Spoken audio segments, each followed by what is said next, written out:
Hey guys, for this month's rebroadcast, we're going to be rebroadcasting the episode that we did originally on baking powder versus baking soda and what's the difference. So that goes along really well with the acid-base chemistry we talked about last week. And also, it'll be fun to compare and contrast how good was I back then versus how good am I now. Yeah, and this episode's super cool, and it has been cemented in my mind for the most part in the practice of when I'm using either baking powder or baking soda, I don't get them mixed up as easily. Mm-hmm. I know which one's which and why. Yep. And it's super interesting, and I did not know that at all before this episode. So yeah, enjoy it. And if you hadn't heard it a long time, enjoy it again. Or if you've never gone back in our feed and listened to these older episodes, then enjoy it for the first time. Yeah. And we'll see you guys next week. Happy listening.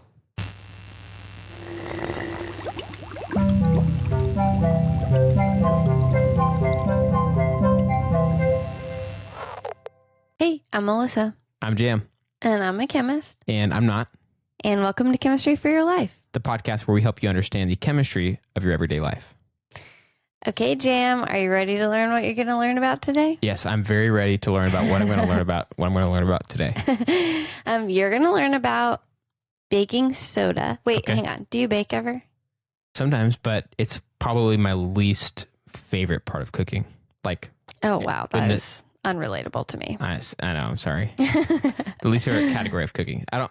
Like you think you're too good for baking and you're better than everyone who bakes. Right. We know that you feel that way. No, I don't feel that way. I feel like a lot less confident in that area completely. Oh, okay. So it's like I just don't go there very much. Well, I'll help you get more confident in that area today because we're going to talk about baking soda. Okay. That's the orange box one. The orange box. That always makes me think of Rosie the Riveter. Oh, yeah. I was Rosie the always Riveter think of that. for Halloween one time. Oh, nice. That actually plays nicely into a little thing I'm going to tell you later, but it's fine. So we're going to learn about baking soda in the orange box with the Rosie the Riveter arm. Mm-hmm. We're going to talk about baking powder. Okay. That's the one that comes in the little circle can usually that's resealable on the top. Mm-hmm. And we're going to talk about what the heck is the difference between them. Nice. Okay, good. That's very, very good. Yeah. Can maybe prevent a horrible baking mistake in my future. Or it'll just help you be like, oh, I know what this does and this does when these two things happen. Well, sometimes one or two of those things are called for in a non-baking dish. Like I think I was making a sauce that called for one at one point. Mm-hmm. So it's still applicable even if I don't bake. That's true. Still help me. All right. So, but before we do that, before I tell you about those things and we talk about the difference and all that, I want to hear about how your week was. Dude, it was all right. It was not my favorite week in the world. Oh, no, really? Why? Well, there was this, I feel like every week I've been talking about how I'm trying to apply for jobs and stuff like that. So there was this super sweet job that a friend of ours had told me about and got all my stuff in order, got everything looking awesome with a lot of help and went to submit all of it. This was to one of the universities in our town. Mm-hmm. And then it was very suddenly closed already. It was had not been open for very many days. No, that's so sad. But I still had the thing, the page up or whatever. I still had the page. I had the job in my cart or whatever. Right. But when I actually tried to hit submit, it said error. And it was like, this is not available anymore. So that was a huge bummer. And I was like, that's so sad. Yeah, a lot of my week last week was built around getting all that stuff ready, leading up to that. And then it was just a total anticlimactic ending to it. So university, that one that's in our town, if you're listening, hire me. So here. I thought you were going to say, I'm mad at you. That's what I would have said. University, I'm mad at you. Well, I think this university, if they're listening, is in the position to, they've got all the power. So that's true. I could be mad or I could still be just willing to work for them, which I think I'm the second one if we're both honest. Yeah, so. That's true. That's true. Not worth it to be mad, but just sad. Yeah. So that was my week. Dang, that's sad. I'm sorry. That's all right. I'm over it now. I mean, sort of. I'm over it. I'm not mad. Well, I still did I found out who I think the supervisor is and I sent them my stuff. So, oh, nice. So I there's still a chance. It could be a to be continued kind of thing. Right. Which would be pretty sweet, but I don't know. Well, my week was not like that. I had the opposite of your not working issue where I worked constantly. But there's something that's making me very happy right now, and I'm going to tell you what it is. Okay. It's something in the air. You can feel it coming. It's the best time of the year. It's the most wonderful time. Yes, exactly. So I Christmas. No. Oh. This is not right, Jam. It's not Christmas. Oh, okay. Every year around this time, a podcast that I love called Spooked comes out. Ooh. And this is what harkens the coming of my favorite 6 months of the year. Uh-huh. My favorite half of the year. Uh-huh. So first comes Spooked. It's 13 weeks before Halloween. It's a spooky episode that comes out once a week until Halloween Got it. for 13 weeks. After Spooked comes out, this is when I know everything exciting is about to happen. The weather starts getting cooler. Mm-hmm. Hockey season starts. Uh-huh. That's like my favorite. Uh-huh. After hockey season starts, then Halloween comes. I love Halloween. I didn't used to care about Halloween, but my friend in college got me really into it. Uh-huh. I started to realize how fun it was to dress up like Rosie the Riveter or Mario or, a golden snitch, whatever it is. And so Halloween is coming. And then after Halloween, it's going to get even colder. And I can wear all my cute sweaters and comfy clothes. And I love that season. Dude, I like that too. I'm not going to be wearing as many cute sweaters and stuff like that, but I do like the changing of the seasons. I like whenever just things change and it's like, okay, I can wear something different or just starts looking different outside. I'm with you. So I'm excited about that. Well, I think you just like when things change in general, like then you're happy about summer coming back, but I'm not. We'll get to that. Oh, wait, I'm not happy about summer coming back. Oh, you're not? Oh, okay. Summer's like probably the least favorite of mine. Yeah, I hate all of that. Yeah. Well, so that's what I was about to say. Uh-huh. After it gets cold, then it's Thanksgiving with your family, and then it stays cold, and then it's Christmas, Yep. which I do love, and then it still stays cold for several more months, and then it's my birthday, and then it's spring break, and then I hate everything after that. Yeah. I mean, it's exciting if the Dallas Stars get into the playoffs, but that's not a guarantee, and it's just getting hotter, and the end is just coming, and all that's sad. So basically, there's a big chunk of the year that we're just kind of waiting for it to be over. That's what I do from roughly April until Nowish. now-ish. Yeah. Yep. So I'm really happy because I can feel that the anticipation of autumn coming it's tingling all around me. I can feel it. It's very close. Yeah. I think I can feel it too. Well, it won't be too long before your wife just starts lighting fall scented candles all over the house. She actually has already started doing that. Has so she? I should have known. That's how you could feel it too. Okay. Baking soda, baking powder. Baking powder. Do you know what the purpose of both of those things are in baking? Why do people put those in? If you watch the Great British Bake Off, you should know. I have never watched that. Okay. So I do know. That's a mistake. Am I right? Population? I'm trying to think if I have any guesses at all. Baking soda is the volcano one. Yes, but what does it do in baking? That's good. We're going to get to that. You're jumping ahead. Sorry, I didn't mean to. It's like the only association that comes to mind. Okay, then I'll just cut you loose and let you know. All right. So it is in the volcano. We'll definitely do that. What they do in cookies and cakes and all that is they're a rising agent. They are what causes the cakes to rise. Both of them are. Whoa. They cause the cakes to rise and get fluffy. Cakes and bakes to get fluffy and delicious. Okay. Not, I guess the other flavors make them delicious, but that's what they do. The reason it causes them to rise is it's putting air bubbles into the batter. Interesting. We're going to get into a little bit of how on that because I have like a lot of questions now. We definitely are. Okay, I'm glad you have a lot of questions. That's good. Yeah. So we're going to get into that. But for right now, think about your volcano reaction. Okay. So it's baking soda and vinegar. And what happens? It reacts and then it expands or I guess it's a lot of bubbles too. But it just suddenly overflows whatever it's in no matter what. Right. So that is a reaction that's happening. So right now we're not going to understand the difference yet. I'm just going to tell you the bare minimum of how rising agents work. And then we're just going to talk about the difference. Okay. So there's a reaction that's happening when you mix baking soda with acid. Okay. That reaction evolves gas and puts all the bubbles in. Okay. So it happens pretty quickly when you do the volcano reaction because there's usually a lot of it. Right. And so and it's usually in a small container. That's why it volcanoes out. So there's a lot of it and it goes poof and comes out very quickly. That is an acid-base reaction. Okay. So do you know much about acids and bases? I do from my time, only as they apply to pools, because I worked at a pool store and I tested water. It's the closest I ever got to like actually doing the chemistry. So test waters, like pH and stuff like that. Okay. Well, so just, I mean, a very basic definition is, really, it's, I guess, if there is just one definition, is something that gives up a hydrogen plus cation. So that is basically, hydrogen on the periodic table. Hydrogen has one electron. Yes.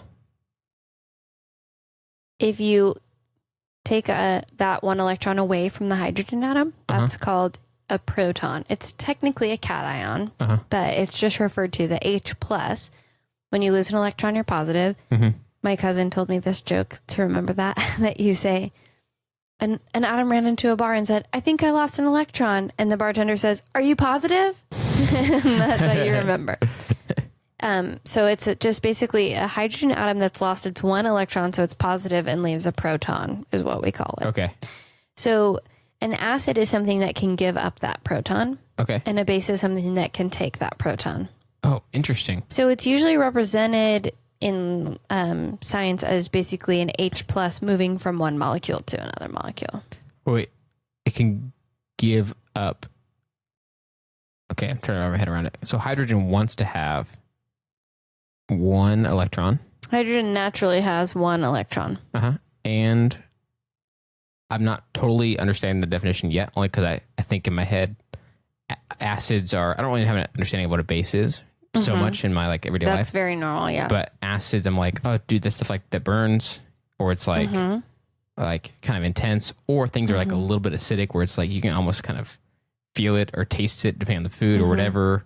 And so that's like where the word acid has mostly been applied in my life. Right. And pool chemicals. Yes. So probably the rest of the world wouldn't have that pool chemical experience, but a lot of times actually bases are also that caustic burn can hurt you. So try to take what you know about acids or acidity and put it away. Okay. Just don't think about it now. And think about this new science definition. Okay. So it's just a hydrogen atom that's lost its electrons. Okay. Moving back and forth, kind of. Okay. The acid will send it over to the base. More accurately, the base will take it away from the acid. Okay. So is that driving with you? Can you say it back to me one more time? So an acid, so there's in every acid there's hydrogen. In the definition of acid and base that we're using, that yes, there are hydrogen atoms on the molecule that are willing to be given up. Yes. So I shouldn't make it that broad reaching. So in this scenario, the acid we're talking about that has hydrogen atoms in the molecule, acid has its electron. That hydrogen has its electron taken away. No. Oh no. Okay, so really what happens is the base has an abundance of electrons. Okay. So a good way to think about it is those electrons come over and they nab the hydrogen without the electrons the hydrogen already has, those stay behind. So it just takes basically the proton of the hydrogen and leaves the electrons behind. Okay. So that's an H plus. That's what it's called. Something that loses its electrons becomes positive. So it's just a hydrogen that's lost one electron. Okay. So it takes a hydrogen without the electron, and that's what happens. Okay. I don't know what I thought I was going to say, but that's it. Okay. So it's just that H plus moving. The acid gives away the H plus and the base takes the H plus. The acid gives away the hydrogen, but keeps its electrons. And the base takes the hydrogen with none of the original electron. Okay, sweet. So acid, electrons, keeps the electrons. Yes. Base has the positive, the proton takes the positive. Takes. So not the base- has, takes. The base starts out very negative, and that's why it wants the positive from that from that acid. Okay. Can you say that one more time? Okay. So a base it starts out pretty negative. Yes. And so it wants this positivity. Yes. And so it's like, give me the proton or I'll be mad or whatever. So Right. it takes the proton from this hydrogen, but leaving the electron. So it's taking just an H plus. Yes. And then the electrons are left behind, Yes. which is an acid. The acid was what it starts out as. It already was an acid. Okay. Yeah. So everything you said was right. Uh-huh. It takes the protons. It takes the proton. It leaves the electrons behind on what used to be the acid. Okay. The new name of that is conjugate base. That doesn't really matter. Okay. But it starts out as an acid because it has that proton it's willing to lose. Okay. And the base is the negative one, takes the proton, leaving behind the electrons and turning the acid from an acid into a conjugate base. Okay. That last part doesn't matter a lot, but it seemed like you were getting caught up on that. So the acid is what it starts as. Does that make sense? Yes. You think you got it? I think so. You know what an acid and a base are now? Yes. Okay. Although, yeah, it feels a little bit not related yet to real life, but hopefully that'll change. Well, hopefully it will change because when you add the vinegar and the baking soda together, now remember we were talking about baking soda. Yes. When you add those two things together, that reaction is happening. Okay. The vinegar has protons. That's what makes it acidic. That's what gives it that acidic flavor. The base, that's the baking soda, is very negative and it wants to take the protons from the vinegar. And that reaction, as that's happening, it creates air bubbles. Okay. Now, this isn't very important unless you're just really interested in chemistry, which hopefully you are from listening to this. Yeah. But just so you know what gas it is and how that all happens. Why are you smiling? I was just thinking about how like they wouldn't have even clicked on this. It's like so clear this is a chemistry podcast. Like whoever's listening would not have. I guess it's just like this isn't crucial, but this explains why it gives off gas, what gas it is in this case. So baking soda, the formula of the atoms is 1 hydrogen, 1 carbon, and 3 oxygens. Okay. Okay, when it gets another proton, it becomes 2 hydrogens, 1 carbon, and 3 oxygens. It just takes that hydrogen, goes from being HCO3 to H2CO3. Okay. So 2 hydrogens. Yeah. When you have that, it will break up into water and CO2. Do you know what CO2 is? Carbon dioxide. Yes. Okay, so H2CO3, if you write those out and move them around, they will rearrange to H2O and CO2.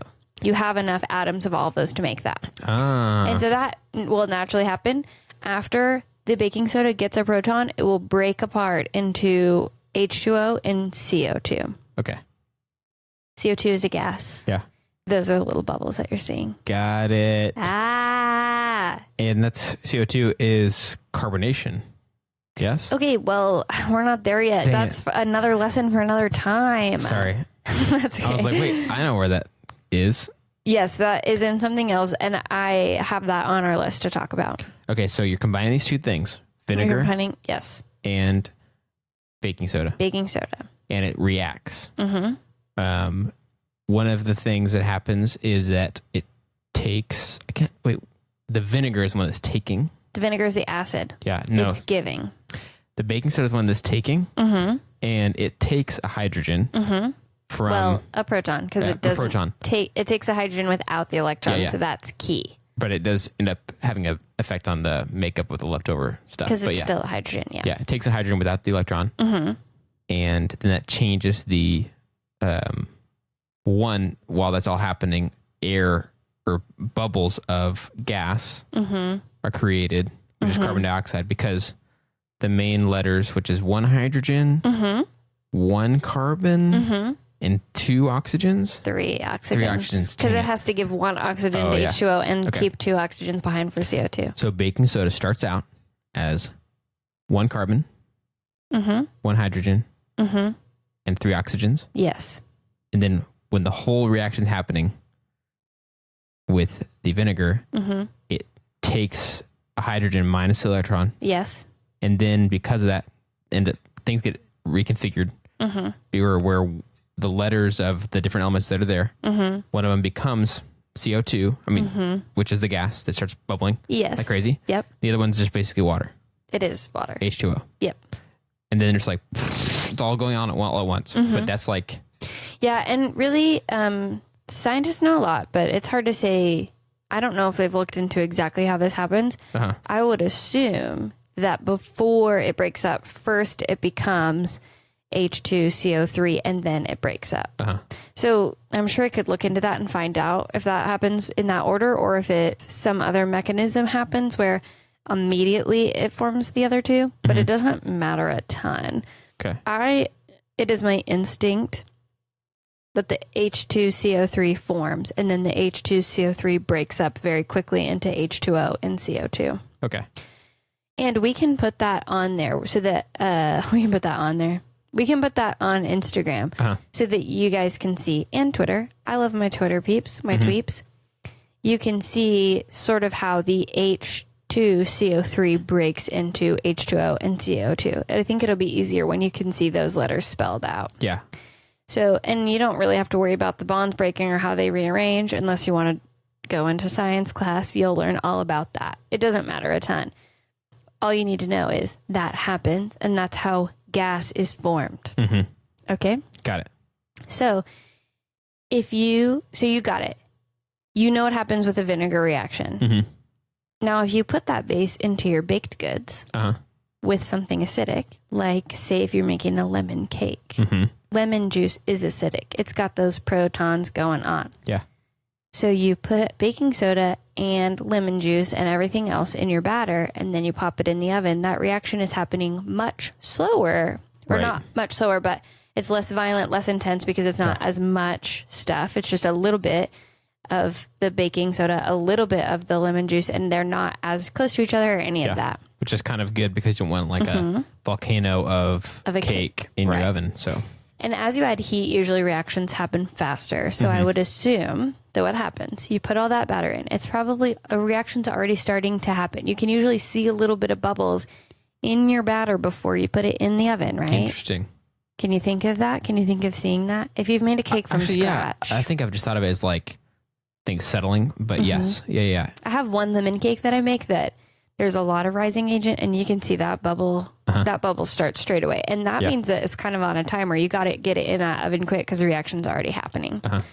So that's happening, but as it bakes and that moisture is leaving in everything, the air bubbles leave little gaps in the batter. So that causes there to be those little air holes in your cake that make it light and fluffy. Nice. That's very interesting because I just trying to go off of just intuition as a layman. The idea of putting some powder into a batter would, in my mind, just make it thicker. Like I would just think like, this is just going to get thicker. It's just going to. That's what flour does. Right. That's probably why. Because like, yeah, it's like assuming all powders are going to perform like flour will. Right. But it just would be my assumption without understanding what's going on. Even so, like, even if someone told me like over and over and over, like this is what's going to happen, it's going to make it fluffier. It wouldn't just start making sense to me just because someone keeps saying that unless they explain it. Like, well, and if there's no acid present and you just throw some baking soda in and you don't give it anything to react with, it will do that. It'll leave a baking soda flavor and thicken up your batter, and it'll be gross. So is that flavor a lot less prominent when you actually do have something acidic? Yeah, because the baking soda's gone. It's become CO2 and H2O. Wow. Which are basically flavorless. One's gas and one's water. Yeah. So now that's baking soda. We've been talking about baking soda this whole time. Okay. What do you think baking powder is? Is baking powder the opposite? Like it would be acid, you mean? Yeah. Is it acid? No, but that is, I mean, kind of. That's like a smart thing that you're like, I'm just going to add powdered acid and then it'll be basic. No, it is already the acid and the base mixed together, But because they're mixed together in the dry form, they are not able to react. They need a method to move around together and interact. I mean, there might be a very little. I don't know how that would happen, but usually reactions need to happen with some kind of medium for them to interact with each other. So they put the acid and the base. It's baking soda with an acidic powder. I think it's like cream of tartar or something together in there. And then when you put it in and add your liquid, it starts reacting. That is incredible. I wish you guys could see my face right now. His face is like as if he's being washed over with knowledge, just amazed. It's like someone just like ladling knowledge on top of my brain and it's starting to soak in. Or someone turned on the light and he saw a room for the first time. Like, oh, this is what the world looks There's like. rooms now? I don't know why I said turn on the light and saw a room. Like you could have like walked outside for the first time and seen grass. Yeah, that's true. It's like, whoa, Your structures. face is, wow. But seriously, I didn't know. that is genius. The idea that well, at first I was thinking like, wow, okay, that's kind of cool because baking soda, I guess if you happen to be making a cake that's already acidic, I guess that'd be helpful. But I was kind of thinking like, well, I guess there's a lot of reasons that won't apply, or like a lot of recipes where I'm not going to be able to use the fluffy, like, tool niceness of baking soda. But then just as I was that was sinking in, you're like, but wait. There's more. There's more. Because that's genius. Yeah. People are so smart. I don't know who came up with baking powder, but like, that's amazing that someone thought to do that. Yeah, that really is amazing. So cool. So I will say this. Okay. So I was doing this and I like to just do a little pre-fact check to make sure I'm doing things right. This one I already knew is just in my brain from years. It's kind of hard to give credit. I don't think it's plagiarizing if you just have the knowledge from going through class, but. Or it's like, how could you cite every single thing that you've ever read or learned and you wouldn't even know which really thing you're actually referencing. Yes, exactly. So it's like, that's not really worth it. But I was looking at some recipe places that I like to sort of see which ones use baking powder and which ones use baking soda. So I knew my lemon cake. I use a lemon cake from Love, Life, and Sugar. It's amazing. And that one uses, it uses baking soda plus a little bit of baking powder because there's not enough of the acidic lemon juice to make the whole thing bubbly. Then I went to look at Nestle chocolate chip cookies and they use baking soda, not baking powder, which I was really surprised by. So I Googled what's acidic in chocolate chip cookies, and Sally's Baking Addiction website told me that brown sugar is acidic. I didn't even know that. It's because of the molasses? I don't know. I didn't look any further, but I just got really interested. I thought I went to that chocolate chip cookie recipe 100% sure it would use baking powder and it uses baking soda. And I thought, what? So I learned something new too, and I was just excited and wanted to share. I can look into what makes brown sugar acidic, but I kind of ran. I was doing something else and didn't think to go further. But isn't that crazy? I didn't know. That is crazy. I would have thought the same thing just with my very noob knowledge. I would have thought like, well, I've had many chocolate chip cookies of all baking things. It's an area I'm a lot more experienced in. And I would have totally thought it'd be powder, not soda. Weird. You seemed so happy. Yeah. You seem so happy to have learned this. Well, I think I started getting a little bit not as hopeful that I was going to have an aha. I was like, oh my gosh, I just got to get through this and remember this stuff. I'm struggling. And then it started making sense. And then I got it. And then you blew my mind. And then, so now I'm like excited because there's a point where I was like not feeling confident about my learning abilities. Right. I was like, oh gosh. Yeah. And that's probably a little bit on me too, because I thought, explaining acids and bases is going to be so easy. But it's always interesting to me. It's just a fun challenge for me to have to learn a new way to explain something because I'm so deep in it. I think I can do a pretty good job of pulling myself out and trying to see it from a non-chemist perspective, but I am so in it. There are some things that I think are just basic knowledge that are not. And it's crazy. That would be basic knowledge for any chemist. It's like, that was like years ago for you. I mean, 14 years ago. Yeah. Since I was in high school. Yeah. Whereas like, maybe that was something that was explained to me when I was in high school, but then it hasn't been since then. I've never had to think about it. Yeah. And so it's like, it's a very basic building block for you. Whereas like, it was a basic building block for many of us, probably at some point in school or whatever, but it wasn't basic building block enough for life that it just got forgotten or left or never really understood in the first place. Yeah. It was fun. That was a fun one. It was a fun, interesting challenge. Okay. Well, now, just because it was a little confusing at the beginning, I want you to go all the way back to the beginning, do a quick explanation. It doesn't really have to be quick, but do a quick overview. Okay. and tell me everything that you learned as if I'm someone that didn't already know it. And you guys, Jam made me this cold brew coffee. No, it's not cold brew. Jam made me this iced coffee. He made one for me and one for his wife, Emily. And it is so tasty. He's very good at coffee. I am really enjoying this. So I'm looking forward to being able to, can you hear the?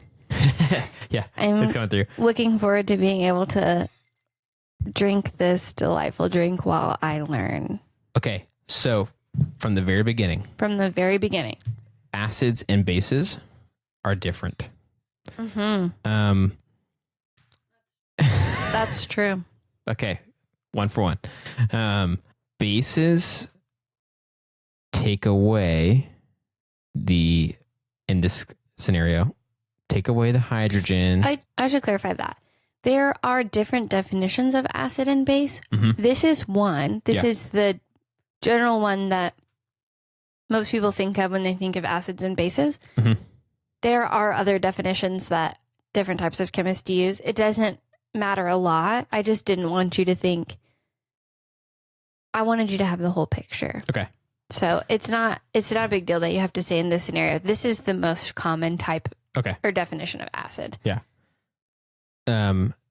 Bases, a base takes away the hydrogen and but leaves the electron, the one electron the hydrogen has. Yeah, that's really important. And so then it takes this positive hydrogen and leaves that electron. So then the acid has these electrons that are extra or something like that. Mm-hmm. Yeah, now the acid has become a basic. Mm-hmm. And then the base has taken on these positive hydrogens. Usually to make it neutral. So in the case of like vinegar and baking soda, when that happens, the baking soda is taking on those hydrogens and it changes in that reaction that's going on. The things are reconfigured, the elements are reconfigured and stuff like that. Yeah. Which creates CO2, which is bubbles, which causes that like expansive explosiveness. Yeah. And water. So then the original makeup, which is one carbon, one hydrogen, and 3 oxygens, becomes carbon with 2 oxygens, better known as carbon dioxide. Yep. And 2 hydrogens and an oxygen, which is H2O, which is water. Right. So that's happening in that volcano scenario. But when it comes down to baking, just take the baking soda still from the volcano. Yes. Put that into something that's already acidic, like the lemon cake. It does the same thing where it reacts, creates carbon dioxide and water. So the baking soda itself stops kind of existing as we know it. Yep. It doesn't leave a flavor. And because of it's happening slower, not as fast and explosive as the volcano, it creates tasty chocolate cake volcano. Yeah. That would be crazy. Yeah. It creates, because of the air bubbles, or not air bubbles, but the carbon dioxide bubbles. Right. Make the cake fluffier. That happens slowly while the thing's cooking. And so it's like, just slow that way down and make it way less violent. And it creates a fluffiness rather than like a foamy liquidiness. But then things got crazier because people figured out how to make baking powder, which is like, don't worry about whether you're trying to make a cake that already has acidity in it, like a lemon cake or whatever. Right. This thing is already the full package. Yeah. It's got acid and base, and you just put it in there, and because it's going to get wet and whatever else and dissolve into something, while you're baking it, it's going to have the same reaction without already having to be acidic. Yes. And it's going to make your baked good or whatever fluffy. Your cakes and bakes fluffy. Is that right? That is correct. Oh, man. What a test. This is a good one. This is a shout out to, I should have said this at the beginning, but I didn't. Part of what inspired this is the new season of Great British Bake Off has come out. And normally we in America have to wait 6 or 8 months to get it. And maybe it's not that long, but that's how it feels. And now Netflix is releasing it by episode every week. So we only have to wait like 3 days. Interesting. So this is a shout out to the Great British Bake Off and Cakes and Bakes. It's all very exciting. Whoa. And I am a baker, so I can put some pictures of my cake online for people to look at. I've had some of these cakes without knowing any of the chemistry behind them. I've had some of them, and with no real credentials or knowledge, I can attest that they are delicious. Yay. I'm so glad you think so. Also, I want to give you the UK a shout out because we have like 75 downloads there. Yeah, they're like making up a sizable percentage. They are. And Canada, my people in Canada are killing it. We have, I think, 100 downloads in Canada. They're the first country. If they haven't already, they will be the first country to reach triple digits. Second country? Oh, besides us. Yeah, I wasn't counting the states. I meant the first country outside of us. Because we are, yeah. Right. First country outside of us. Yes. Dude, Canada. I don't count us as a country. Yeah, we used to be, but not so much anymore. Canada, hit us up, dude. Yeah, Canada, I love you. I just look up pictures of places in Canada to be happy. Yeah. So Canada, and you've got my favorite sport. I just have so much to thank you for. Thanks, Canada. Thanks, Canada. And thanks all of you guys for listening and for learning about chemistry this week. Melissa and I have a lot of ideas of topics of chemistry in everyday life, but we do want to hear from you about thoughts, ideas, or questions you might have from your everyday life that you want to know the chemistry behind. So hit us up on Facebook, Instagram, Twitter, or Gmail at Chem for Your Life. That's Chem, F-O-R, Your Life, to share your thoughts and ideas. And if you enjoyed the podcast, you can subscribe on any podcast app, your favorite one, your least favorite one, whatever. And if you really like it, if you really like it, you can write us a review on Apple Podcasts. That'll help us to share this podcast with even more people. This episode of Chemistry for Your Life was created by Melissa Collini and J.M. Robinson. J.M. Robinson is our producer, and we'd like to give a special thanks to A. Kiwasong and V. Garza, who reviewed this episode.